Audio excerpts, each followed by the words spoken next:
ମିଠା କଥା କୁହା ଦୁଷ୍ଟ ମିତ୍ର। ଘଞ୍ଚ ଅରଣ୍ୟ ମଧ୍ୟରେ ଅରଣ୍ୟର ରାଜା ସିଂହ ବାସ କରୁଥାଏ। ତାହାର ଅତି ଆପଣାର ମିତ୍ର ଭାବରେ ସମସ୍ତ କାର୍ଯ୍ୟ ତୁଲାଇବା ନିମନ୍ତେ ବିଲୁଆ ଗୋଟିଏ ସିଂହ ସେବକ ଭାବରେ ପାଖେ ପାଖେ ରହୁଥାଏ। ଦିନ ଅକାଳରେ ପଡ଼ି ଗୋଟିଏ ହାତୀ ସହିତରେ ଘମାଘୋଟ ଯୁଦ୍ଧରେ ସିଂହ ପଡ଼ିଗଲା। ହାତୀ କିନ୍ତୁ ଖୁବ୍ ବଳୁଆ ଥିଲା, ତେଣୁ ସେ ସିଂହକୁ ଘାଇଲା କରି ସେହି ସ୍ଥାନରେ ପକାଇ ଦେଇ ପଳାଇଗଲା। ବିଚରା ସିଂହ ଏପରି ଘାଇଲା ହୋଇ ପଡ଼ି ରହିଥିଲା ଯେ କେହି ଆଡ଼େ ଯାଇ ପାରିଲା ନାହିଁ। ବିଚରା ସିଂହ ଆଉ ପଡ଼ିବା ସ୍ଥାନରୁ ଉଠି ପାରିଲା ନାହିଁ। ଯେତେବେଳେ ବିଲୁଆଟି ସିଂହର ସେବକ ଭାବରେ ସେବା କରୁଥାଏ, ଏମିତି ମୁହୂର୍ତ୍ତରେ ଗୋଟିଏ ବି ତାକୁ ସମୟ ମିଳିଲା ନାହିଁ ଯେପରି ବାହାରକୁ ଯାଇ କିଛି ଆହାର କରି ଆସନ୍ତା। ସେ ମଧ୍ୟ ସିଂହ ଭୟରେ ନିରୁପାୟ ହୋଇ ସେହିଠାରେ ହିଁ ପଡ଼ି ରହିଥାଏ। ଏମିତି ଅବସ୍ଥା ହେଲା ଯେ ବିଚରା ବିଲୁଆଟି ମଧ୍ୟ ସିଂହ ସହିତ ଅନେକ ଦିନ ଭୋକ ଉପାସରେ ସେଠାରେ ପଡ଼ି ରହିଲା। ଭୋକରେ ଡହଳ ବିକଳ ହେବାରୁ ଦିନେ ବହୁତ ଭାବିଚିନ୍ତି ତାର ମାଲିକ ଅରଣ୍ୟର ସିଂହକୁ ମୁହଁ ଖୋଲି କହିଲା, ହେ ସିଂହ ରାଜା, ଆପଣଙ୍କ ଅଶେଷ କରୁଣାରୁ ମୁଁ ଆପଣଙ୍କ ସେବକ ଭାବରେ ଏଠାରେ ପଡ଼ି ରହିଛି। କ'ଣ କରିବି ହଜୁର? ତୁଚ୍ଛାକୁ ତ ଆପଣ ଏକ ବିପଦରେ ପଡ଼ି ଭୋକ ଉପାସରେ ସମୟ ଅତିବାହିତ କରୁଅଛନ୍ତି। ସେଥି ସହିତ ମୁଁ ମଧ୍ୟ ତଦ୍ରୂପ ଅବସ୍ଥା ଭୋଗ କରୁଅଛି। ହେଲେ ମୁଁ ଏବେ ଖୁବ୍ ନିରୁପାୟ ହୋଇପଡ଼ିଛି। ଏବେ ଉଦର ମୋର ଶତ୍ରୁ ସାଜିଛି। ଆପଣ ଦୟା ହେଲେ ଅବା ମୁଁ ବାହାରକୁ ଯାଇ କିଛି ଆହାର ଗ୍ରହଣ କରି ପୁଣି ଆପଣଙ୍କ ପାଖକୁ ଫେରି ଆସି ପାରନ୍ତି। ଆପଣ ଯେବେ ଏ ସମୟରେ ମୋ ପ୍ରତି କୃପା ନ କରିବେ, ତାହେଲେ ମୋର ଏହି ହୀନସ୍ତା ପ୍ରାଣଟା କେତେବେଳେ ବାହାରିଯିବ। ବିଚରା ବିଲୁଆର ଏପରି ଆତୁର ବାଣୀ ଶୁଣନ୍ତେ ସିଂହ ରାଜା ତାକୁ କହିଲା, ଆରେ ଏପରି ବିପଦ ସମୟରେ ଅଧୈର୍ଯ୍ୟ ହେଲେ ଚଳିବ? ତୁ ମୋ କଥାକୁ ସ୍ୱୀକାର କରିନେଇ ଗୋଟେ ଉପାୟ କର। ତାହେଲେ ତୁ ଏପରି ଏକ ଶିକାର ଦେଖିବୁ ଯେ ଯାହାକୁ ମୁଁ ଏହି ଘାଇଲା ଅବସ୍ଥାରେ ମଧ୍ୟ ସହଜରେ ମାରିପାରିବି। ଯାହା ହେଉ ବିଚରା ବିଲୁଆକୁ ଏବେ ଏକ ସୁବିଧା ମିଳିଗଲା। ସେ ସଙ୍ଗେ ସଙ୍ଗେ ରାଜା ସିଂହଠାରୁ ଆଦେଶ ପାଇ ବାହାରି ପଡ଼ିଲା। ଏପରି ଯାଉ ଯାଉ ମାର୍ଗ ମଧ୍ୟରେ ଏକ ଗ୍ରାମ ମୁଣ୍ଡରେ ଯାଇ ସେ ପହଞ୍ଚିଗଲା। ସେ ଦେଖିଲା ଗ୍ରାମର ଶେଷ ଭାଗରେ ଗୋଟିଏ ଗଧ ଆନନ୍ଦରେ ଘାସ ଚରୁଛି। ସେ ଚତୁରତାର ସହିତ ଗଧର ନିକଟବର୍ତ୍ତୀ ହେବା ମାତ୍ରେ ଗଧ ତାହାକୁ ଦେଖି ହଠାତ୍ ଚମକି ପଡ଼ିଲା ବେଳକୁ ଚତୁର ବିଲୁଆ ତାକୁ ଚଟାପଟ ଗୋଟିଏ ଲମ୍ବା ନମସ୍କାର ପକାଇ ଦେଲା। ବିଲୁଆର ଏପରି ରଙ୍ଗଢଙ୍ଗ ଦେଖି ଗଧିଆ ତାକୁ ପଚାରିଲା, କିଏ ତୋର ଚତୁରତାର ଆଚରଣ ନ ଜାଣିଛି କୁଆଡ଼େ ଯାଇଥିଲୁ? ହଠାତ୍ ଆମ ଆଡ଼େ ଚାଲି ଆସିବାର କାରଣ କ'ଣ କହିଲୁ? ଆଚ୍ଛା, ତୋର ମୋ ପାଖରେ କିଛି କାମ ଥିଲା ନା କ'ଣ? ବିଲୁଆ ସତକୁ ସତ ଗଧ ନିକଟରେ ତାର ଚତୁରତା ଦେଖାଇ ହସିଦେଇ କହିଲା, ନାଇଁ ମୋ ନନା, ଆଜି ମୁଁ ତୁମର ଅଦ୍ଭୁତ ରୂପ ଦେଖି ତଟସ୍ଥ ହୋଇଗଲି। କାରଣଟା ଏୟା ଯେ ମୁଁ ଦେଖୁଛି ଆଗଠାରୁ ଏବେ ତୁମେ ବହୁତ ଦୁର୍ବଳ ହୋଇ ପଡ଼ିଛ। କାରଣ କ'ଣ? ତୁମର ମାଲିକ କ'ଣ ତୁମକୁ ଆଉ ଆଗପରି ଆଦର କରୁନାହିଁ? ସେଇଥିଲାଗି ଖାଇବାକୁ ଦେବାର ଏତେ ଅବହେଳା କରୁଛି? କିହ ମାଲିକ ହୋଇ ବେଶ୍ କାମ ତ ଉଠାଇ ପାରୁଛ, ତାହାହେଲେ ଖାଇବା ପିଇବାରେ ଅସୁବିଧା କରୁଛ କାହିଁକି? ଏୟା ନା ନନା? ନା ତୁମର ଏବେ ବେଶୀ କିଛି ପାରିବାରିକ ଅସୁବିଧା ହୋଇଛି?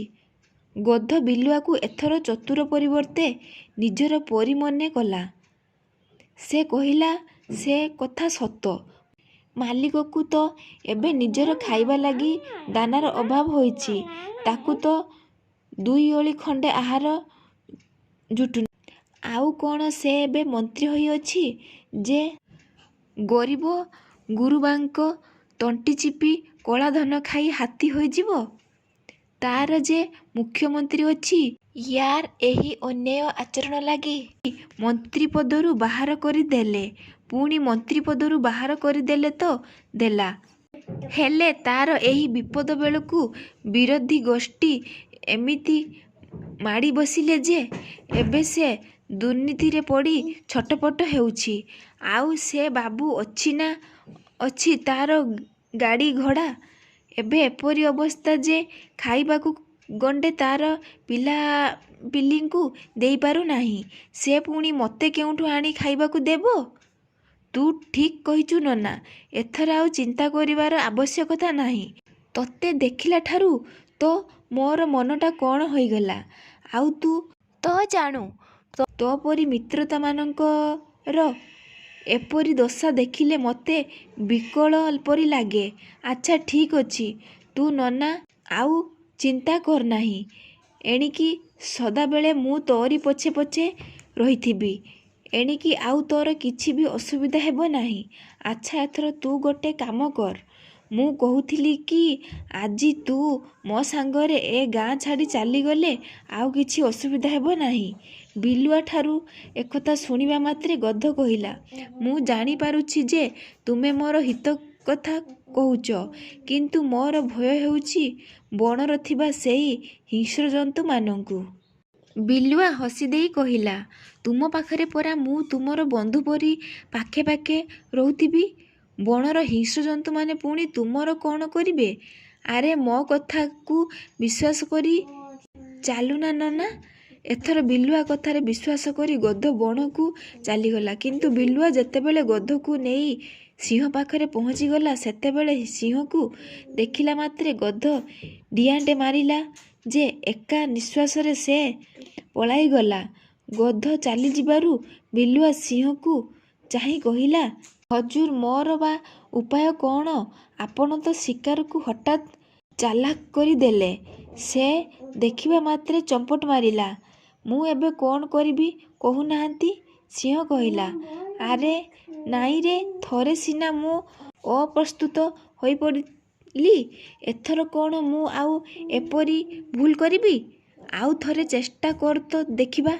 ବିଲୁଆ ସଙ୍ଗେ ସଙ୍ଗେ ପୁଣି ସେଇ ଗଧ ପାଖରେ ଯାଇ ପହଞ୍ଚି କହିଲା, ବୁଝିଲ ନନା, ତୁମେ ଏବେ ଯାହା କରିଲ ତାହା କିନ୍ତୁ ଠିକ୍ ହେଲା ନାହିଁ।